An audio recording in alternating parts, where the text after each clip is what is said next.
Assalamualaikum warahmatullahi wabarakatuh. Salam sejahtera bagi kita semua dan salam kompeten. Berjumpa lagi di channel pembelajaran UPP Karawang, masih pada mata kuliah analisa dan perancangan sistem informasi. Di pertemuan praktikum ketiga ya, kali ini saya akan coba untuk mempraktikkan terkait dengan materi yang sudah disampaikan, yaitu pembuatan data flow diagram. Baik rekan mahasiswa dimanapun Anda berada, siapkan komputernya ya. Dan bagi yang ingin praktik di kampus, silakan bisa langsung datang ke kampus dan langsung menggunakan komputer yang ada di kampus. Baik, berikut adalah video pembelajarannya.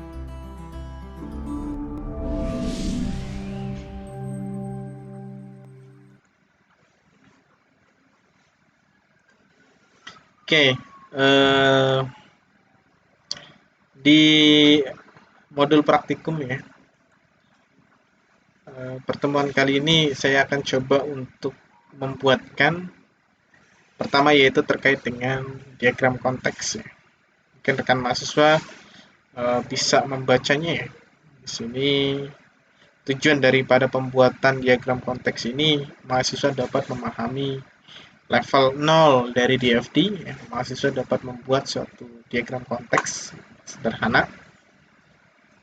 Ya, dasar daripada teori praktikum kali ini merupakan diagram konteks, di mana diagram konteks ini dibuat juga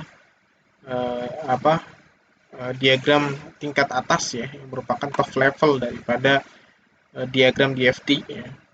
Diagram sistem yang menggambarkan aliran data yang masuk dan keluar dari sistem dan yang masuk dari luar, dari entitas luar ya. Hasil yang harus diperhatikan adalah yang pertama, memberikan gambaran tentang seluruh sistem.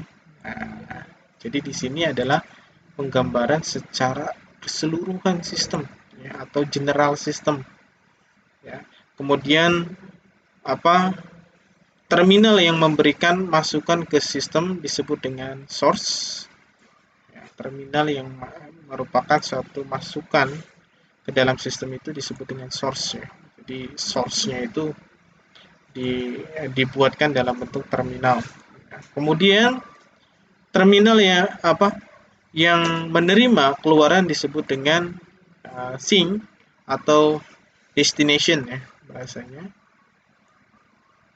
Oke, nah itu istilahnya ya.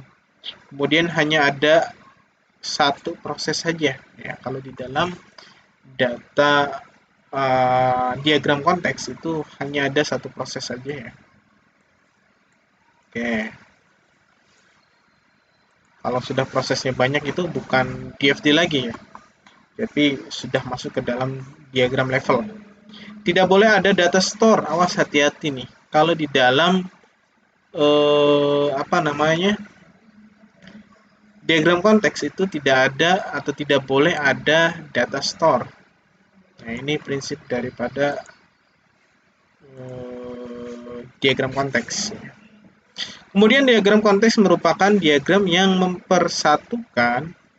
mempresentasikan seluruh elemen sistem sebagai sebuah bubble tunggal ya, dengan data input dan output yang ditujukan oleh anak panah yang masuk keluar secara berurutan, meliputi apa saja yang dibutuhkan ya, mencakup sistem atau proses yang dipandang secara keseluruhan. Nah, kalau kemarin rekan mahasiswa menggambarkan dalam bentuk flow diagram ya, dalam bentuk flow map diagram ya kan, menggambarkan suatu sistem, hasil analisa sistem ya. Kalau sekarang kita menggambarkan keseluruhan atau big picture daripada sistem dalam bentuk konteks diagram. Bedanya apa? Ya bedanya kalau konteks diagram itu udah ranahnya ke dalam perancangan ya, perancangan sistem gitu. Nah, kemudian mencakup perpindahan data secara keseluruhan, siapa saja pihak yang berhubungan langsung dengan sistem yang memberi dan menerimanya. Nah, ini juga. Kemudian mencakup external entity yang terkait dengan sistem, ya kan? Kemudian data apa saja yang diberikan ke sistem, input dan yang dihasilkan daripada outputnya. Contoh di sini ada skenario-nya adalah diberikan aplikasi kalkulator, ya. Artinya di sini kita coba menggambarkan diagram konteks daripada aplikasi kalkulator, ya, seperti yang terlihat di gambar bawah, ya. Nah, caranya adalah seperti ini, ya. Ketika kita ingin merancang, ya, suatu aplikasi kalkulator, ya, kita tuangkan dalam bentuk rancangannya adalah diagram konteks, ya kan. Pada awalnya kan harus gambaran secara umum dulu, ya, big picture-nya dulu. Nah, step pertama adalah menentukan sistem atau proses yang dipandang secara keseluruhan daripada gambar tersebut. Kira-kira kalau kita melihat gambaran secara keseluruhan dari kalkulator itu apa? Ya. Tentunya di sini adalah nama sistem atau prosesnya, ya. Kemudian nama sistem dan prosesnya itu penting, ya. Karena itu yang akan menjadi suatu pandangan secara keseluruhan. Kalau sistemnya adalah sistem SIPT, ya berarti kita big picture-nya adalah sistem SIPT itu adalah sebagai big picture daripada sistem yang di dalamnya gitu kan, ya, yang terintegrasinya gitu kan, atau sistem perhitungan, ya, bahasanya boleh dituliskan sistem kalkulator atau sistem perhitungan. Dan biasanya ini akan menjadi suatu proses gitu ya, akan menjadi suatu proses. Ya, contoh seperti sistem akademik atau SIPT. Itu yang menjadi prosesnya adalah sistem akademik atau sistem SIPT-nya. Gitu. Big picture-nya adalah sistem SIPT. Nah, itu kita sudah menggambarkan suatu DFD level 0 atau sering disebut dengan diagram konteks. Ya, berarti kan general banget ya. SIPT kan bukan hanya, ya kalau kita big picture-nya kan suatu wadah gitu kan ya. Suatu sistem yang bisa input nilai, yang bisa menarik nilai, yang bisa memvalidasi pembayaran dan lain sebagainya kan dalam satu SIPT. Gitu. Tapi kita ambil core-nya saja, ya kan, intinya saja, yaitu berarti gambaran secara umumnya atau big picture-nya adalah SIPT. Nah, step kedua adalah menentukan pengguna sistem. Nah, pengguna sistem atau user. Ya, dalam contoh kasus ini pengguna bisa saja uh, bisa siapa saja ya, atau gambaran secara umumnya adalah user gitu kan ya. Nah, user itu kan pengguna ya. Kalau kita spesifikin ya berarti kita sudah masuk ke dalam ranah DFD level, ya, bukan lagi diagram konteks. Kalau konteks itu mau admin, mau pelanggan, ya kan, mau pemilik toko, itu disebut dengan user gitu ya. Kemudian step ketiga, data apa saja yang diberikan ke sistem. Nah, data apa saja kiranya kalau dari kalkulator itu yang diinputkan ke dalam sistem kalkulator itu apa? Tentunya adalah nilai angka kan. Kemudian operatornya, kita mau menggunakan operator pengkalian, pembagian, pengurangan, penambahan, gitu kan, atau lain sebagainya, gitu kan ya. Nah, step keempat adalah menggambarkan DFT level konteks dengan menggunakan Microsoft Visio. Nah, setelah diketahui step ketiganya, maka kita bisa langsung gambarkan DFT levelnya. User, ya kan, user memberikan nilai dan operatornya ya ke dalam sistem ya, lalu hasilnya akan kembali lagi kepada user, begitu ya.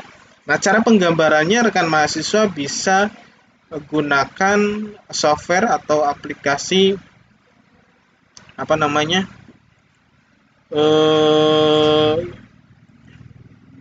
aplikasi yang kemarin sudah kita sampaikan ya, udah saya sampaikan ya, app design ya, diagram ya, diagrams.net. Nah, ini bisa juga menggunakan ini. Oke. Nah, ini ada macam-macamnya. Kalau DFT di sini nggak ada ya. Tapi kalau simbol DFT kan cuman kotak gitu kan. Oke, kita save saja ya. Contoh diagram konteks.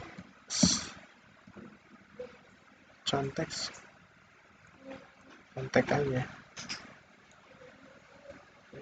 Konteks itu nulisnya pakai apa? Diagram konteks. Oh, bener ya, Kak pakainya. Oke, coba kita pakai dulu gambarnya. Misalkan kita buatkan kotak aja dulu ya. Nah, ini ya, ini usernya, kemudian ini prosesnya, saya masukkan, kemudian ini outputnya, gitu kan ya. Gambarnya harus rapi ya. Orang IT itu harus pinter ngegambar kayak gini, desain gini. Oke. Nah, yang pertama adalah aliran data dulu nih. Saya atau boleh klik di bagian sini, kemudian panahnya muncul dengan klik tujuannya kemana, gitu kan? Atau bisa langsung dipilih saja ya. Lebih simpel sebetulnya. Kalau pengen ditarik, tarik. Atau gini nih, cara gampangnya. Nah, gini aja ya. Klik panahnya, kemudian pilih mau yang mana proses. Nah, tinggal prosesnya agak off, jangan oval ya. Nah, shift-nya sambil ditekan. Nah, boleh gitu ya. Kemudian outputnya kemana? Boleh diluruskan juga nggak masalah sebetulnya. Gini. Nah, gitu kan? Berarti ini ada user. Nah, user ini berarti kan mengisikan nilai kan? Memasukkan nilai.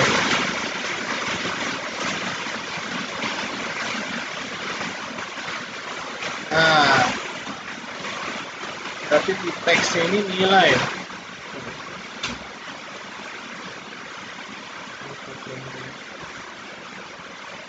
Nilai, koma, operator. Nah, nilai dan operator. Kalau mau digeser-geser, gitu ya. Nah, berikutnya adalah hasil. Hasil kemana? Ke user lagi. Oh, ternyata prosesnya cuma satu inputan dan outputnya juga langsung dibalikin ke user, gitu ya. Nah, kalau ini kliknya yang tanda silang ini ya. Mungkin kalau mau letaknya dipindahkan, tinggal geser saja. Nah, outputnya ternyata ke user lagi. Ya, karena user kembali ke user, gitu. Karena belum ada store data ya. Oke, nah di sini berarti nilainya adalah hasil, gitu ya. Ininya prosesnya kita kasih nama, yaitu adalah kalkulator, gitu ya. User memberikan nilai dan operatornya, lalu kalkulator memberikan proses atau boleh dituliskan sistem kalkulator.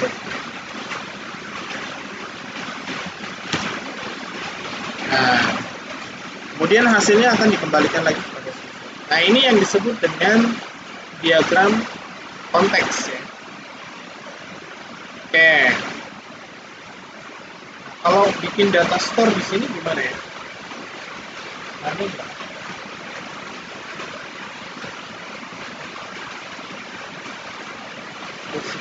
Oh, ini bisa ya, bisa dijadikan data store ini. Itu kurang bagus ya. Kita bisa, nah ini data store ya. Nah, ini bisa kita jadikan data store. Nah, kalau misalkan kita mau simpan ya, berarti jangan ada di diagram konteks. Nah, diagram konteks itu nggak boleh menggambarkan data store, gitu ya. Harus menggambarkan entitas dan juga proses. Oke ya. Nah, tugas praktikum. Nah, minimarket Pak Joko nih.